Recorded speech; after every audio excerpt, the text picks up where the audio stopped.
Hello, I'm Semele Sherry of Triple Moon, and I'm standing in West Kennet Avenue at Avebury, and it's from here that I'm giving my next free sacred site transmission on the new moon, which is tomorrow, Monday the 25th of August at 7 o'clock. And if you've already signed up for that, then thank you very much and welcome. And if you haven't and you'd like to find out more, then do go to my website, which is www.triple-moon.com. And if you click on the turquoise registration button on the home page, that will take you through to the Sacred Site Transmissions page. So for this new moon, I felt that we needed a site that represented transition.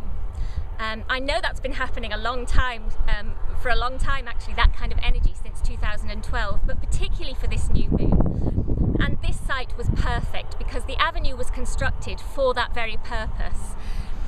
If you go that way, down the avenue, you'll come to the sanctuary, which is a Neolithic site, a timber ring structure. We're not sure what it was used for, but it was obviously a ritual centre of some sort from Neolithic times. And then if you walk down the avenue that way, that will take you to the Avebury stone circle. And that came later. That was constructed about 2600 BC. And this avenue was constructed after Avebury was finished to connect the two centres, to lead you from the old ritual centre at the sanctuary to the new ritual centre at Avebury. And so it really does hold that energy of transition. And it wasn't until afterwards, until after I'd selected this site for that very reason, that I found out what was going on astrologically. And obviously it's a new moon in Virgo, and Virgo is the maiden. Finn? No. Sorry, Finn's getting very aggy this morning, just biting my photographer. So Virgo is obviously the maiden, and she's ever renewing. The corn maiden, she becomes renewed every spring. The growth comes back, and she's about harvest as well, and about sort of new ages. So that's the maiden. But also what we have astrologically is the new moon is sitting very close to the star called Regulus, and that sits in the heart of the constellation of Leo, and it's known as the heart of the lion, which I think is just fantastic.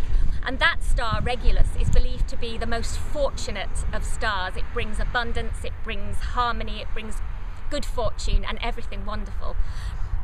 So what we have is a maiden, the feminine energy, but with the heart of a lion, a strong woman. That's the energy that we're transiting into. And I think that's fantastic. And when I read that, I couldn't help but think of the Strength card in the tarot, which traditionally is shown as a maiden holding the jaws of a lion. And what she's done is she's tamed the bestial instincts. She's tamed the shadow side of herself gently with love and acceptance, and that becomes power. So I believe that this is an incredibly powerful transition that we're going into in this new moon. And indeed, I read on the internet that some astrologers are saying that this is the point that marks the move from the age of Pisces into the age of Aquarius. So it feels of great magnitude to me. And I think that's all I want to say, really.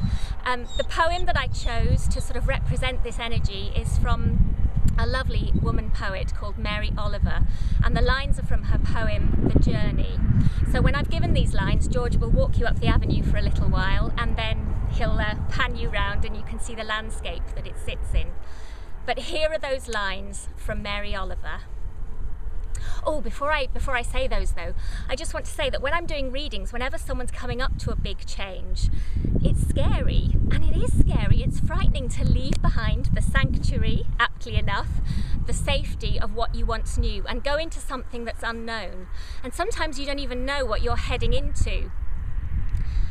And so at times like that, sometimes it's important just to set off, just to start the journey, to start moving.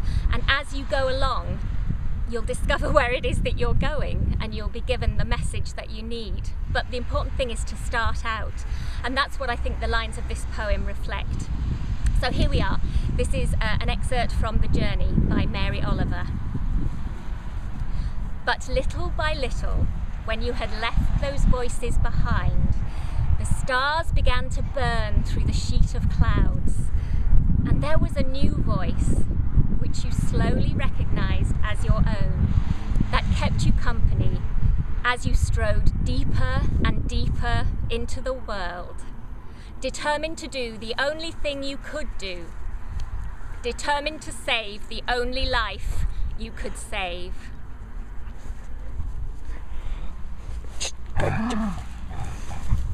Fin.